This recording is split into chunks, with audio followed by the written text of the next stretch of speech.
Hello friends, बिजली salt water का प्रयोग करके 4 शानदार एक्सपेरिमेंट करके दिखाने वाला हूँ।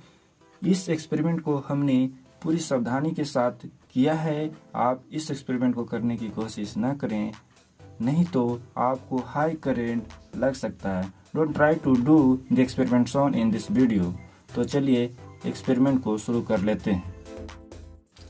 हम सभी जानते हैं कि salt water is good conductor of electricity. तो सबसे पहले इस डब्बे में पानी डाल देता हूँ, उसके बाद थोड़ी नमक डालकर मिक्स कर लेता हूँ। अब आप इस बल्ब पे नज़र बनाकर रखिए। बल्ब की एक तार को हमने इलेक्ट्रिक बोर्ड से डायरेक्ट कनेक्ट कर दिया है, जबकि दूसरी फेज को 2 टुकड़े बना चुका हूँ। एक टुकड़े को बल्ब के साथ पिलास को तथा दूसरे टुकड़े पेचकस के साथ जोड़कर सर्किट को कंप्लीट कर चुका हूं। जैसे ही पिलास को पेचकस से कनेक्ट करता हूं, सर्किट कंप्लीट हो जाता है और बल्ब जलना शुरू हो जाता है। परंतु अब इसे पानी में दोनों को डाल देता हूं तो सर्किट कंप्लीट हो जाता है, वो भी बिना टच किए। आपको ये भी देखने को मिल रहा है कि पानी कंडक्टर की तरह कार्य कर रहा है। इससे यह सीखने को मिलता है कि पानी में कहीं पॉजिटिव फेज गिरा हुआ हो तो आपको तेज करंट लग सकता है, क्योंकि साल्ट वाटर गुड कंडक्टर की तरह कार्य करते हैं और आपकी बॉडी नेगेटिव फेज की तरह कार्य करता है, जिससे सर्किट कंप्लीट हो जाता है और आदमी को करंट लगने से कभी कभी मौत भी हो जाते हैं। इसलिए पानी की संपर्क में करंट को कभी भी न आने दें और आप खुद भी तथा दूसरे को भी हमेशा सुरक्षित रखें। फ्रेंड्स, इस एक्सपेरिमेंट को करने से पहले मैं आपको फिर कह रहा हूँ कि आप इस एक्सपेरिमेंट को करने की कोशिश बिल्कुल न करें। Don't try to do the experiment shown in this video. हमारे पास 2 प्लास्टिक की पाइप है, जिसमें नमक और पानी की घोल भरकर पानी की तार बनाने वाला हूँ।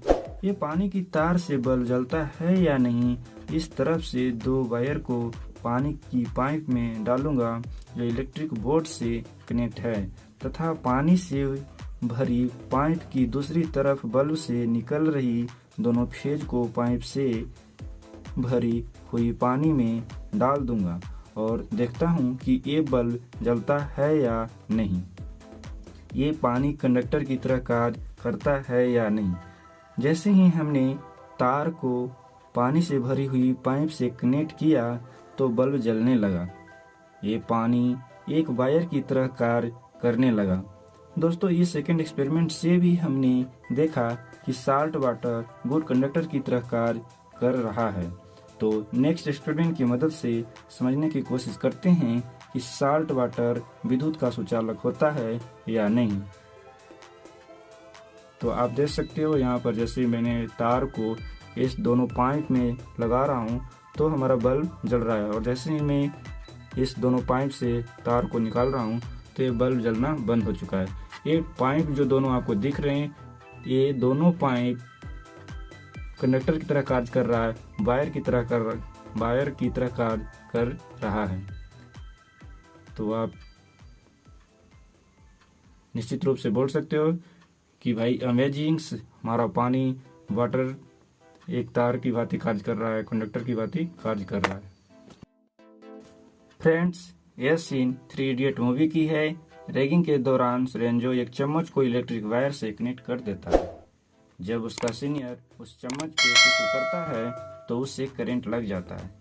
तो चलिए इस एक्सपेरिमेंट को चेक कर लेते हैं। क्या चम्मच पे गिरने वाली पानी में इतनी करंट फ्लो हो सकता है जिससे किसी को करंट लग सके या इलेक्ट्रिक बल्ब जल सके? इस तरह की चीजों को समझाने के लिए हमने एक सेटअप तैयार किया है जो इस प्रकार है। देखिए, जो लाल तार हमारे हाथ में है उससे क्या करूँगा, मैं इलेक्ट्रिक बोर्ड में कनेक्ट कर दूंगा जो हमारे बल्ब से कनेक्ट है, और दूसरा जो तार है हमारे पास उसे हमने चम्मच से कनेक्ट कर दिया है और इस चम्मच को मैंने ईंट पे रख दिया। अब हमारे पास एक ग्लास है जो प्लास्टिक के छड़ी में बांध कर मैंने फिट कर दिया है और इसमें जो तार लगे हुए हैं उसे हम नेगेटिव सप्लाई दे देंगे। और जब भी चम्मच को हम ग्लास से टच करेंगे तो हमारा सर्किट कंप्लीट हो जाएगा और ये बल्ब जलना शुरू हो जाएगा। यहाँ तक तो ठीक है, लेकिन हम अब क्या करने वाले हैं कि इस ग्लास में हम पानी डालेंगे। पानी डालने के बाद इसमें मैं नमक भी डालूंगा और साल्टी वाटर बना लूँगा, नमक युक्त पानी, क्योंकि हमें पता है या आपने पढ़ा होगा कि salt water is good conductor of electricity. नमक युक्त पानी विद्युत का अच्छा सुचालक होता है। तो अच्छा सुचालक है तो निश्चित रूप से जब मैं गिलास का पानी चम्मच पे दूर से भी गिराऊंगा तो हमारा बल्ब जलना चाहिए। तो चलिए मैं चेक कर लेता हूँ। हमने ग्लास में पानी डाल दिया, अब हम क्या करेंगे, नमक डालकर इसे नमक युक्त पानी बना लेंगे, नमक का घोल। अब नमक का घोल हमारे पास तैयार हो चुका है। अब जैसे ही हमने नमक युक्त पानी चम्मच पे गिराया तो आप देख रहे हैं कि हमारा जो बल्ब है तेज रोशनी के साथ जलना शुरू हो चुका है। देखिए जैसे थोड़ा पानी गिर रहा है, थोड़ा थोड़ा फ्लिकरिंग हो रहे हैं, और जैसे मैं तेज पानी धार के साथ गिराता हूँ तो बल्ब तेजी से जलना शुरू हो जाता है, बल्ब की रोशनी तेज हो जाती है। जनरली नमक जो होती हैं NaCl का कॉम्बिनेशन होता है और ये पानी से मिलने के बाद आयोनाइज हो जाते हैं। जब ये अपने आयन में टूटते हैं तो इनके अंदर जो फ्री इलेक्ट्रॉन्स, फ्री चार्ज होते हैं वो तेजी से मूव करना शुरू कर देते हैं। यही वजह है कि हमारा जो नमक वाटर जो है विद्युत का अच्छा सुचालक होता है, इसमें इलेक्ट्रॉन बहुत तेजी से मूव करते हैं। अब आप देख सकते हैं कि जैसे हमने अभी थोड़ी देर पहले नमक और पानी का घोल इस चम्मच पे डाला था तो ईंट पे कुछ पड़े हुए हैं, बोर्ड पे पड़े हुए हैं।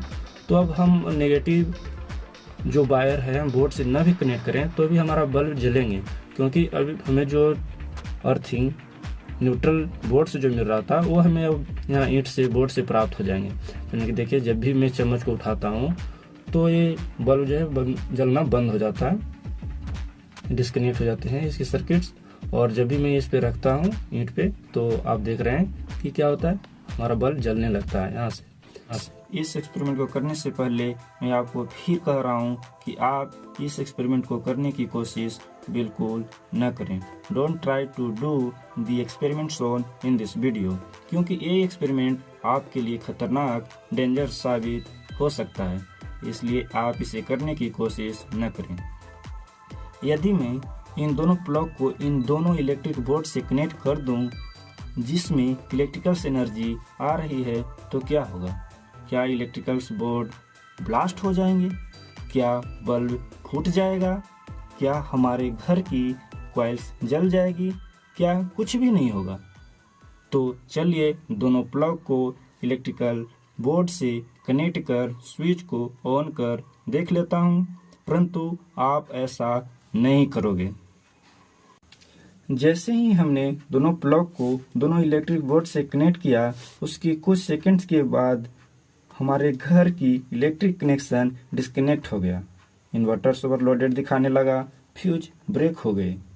यदि आप voltage, current and flux division rule के साथ multiple voltage and current source connections in series and parallels पढ़े होंगे तो आपको जरूर पता होगा कि दो डिफरेंट करंट सोर्स को सीरीज में तथा दो वोल्टेज सोर्स को पैरेलल में different magnitudes and different polarity के साथ क्रिटिकली कभी भी कनेक्ट नहीं करते। यदि आप दो डिफरेंट करंट सोर्स को सीरीज में जोड़ देते हैं तो सर्कुलेटिंग वोल्टेज एक्सट्रीमली हाई हो जाएगा, जिससे आपका एक्टिव सोर्स डैमेज तथा सर्किट से जुड़ी हुई डिवाइस भी डैमेज हो जाएगा, क्योंकि the directions of current is opposite to the directions of electron flow. यहाँ पे हमने दो different polarity and different magnitude को सीरीज में जैसे ही कनेक्ट किया, जैसे ही inverters overloaded high circulating current हो जाने के कारण दिखाने लगा। यदि ये दोनों फेज डायरेक्ट सप्लाई से जुड़ा होता तो आपके घर की कॉइल्स इतनी हाई वोल्टेज के कारण गर्म हो जाएगा कि यदि आप उस वायर से चिपक गए तो चिपके ही रह जाओगे। यदि आपको इस वीडियो से कुछ भी सीखने को मिला हो तो आप इस वीडियो को अपने सभी दोस्तों के साथ शेयर कर सकते हैं तथा चैनल को सब्सक्राइब भी कर सकते हैं। Thank you for watching. जय हिंद, जय भारत।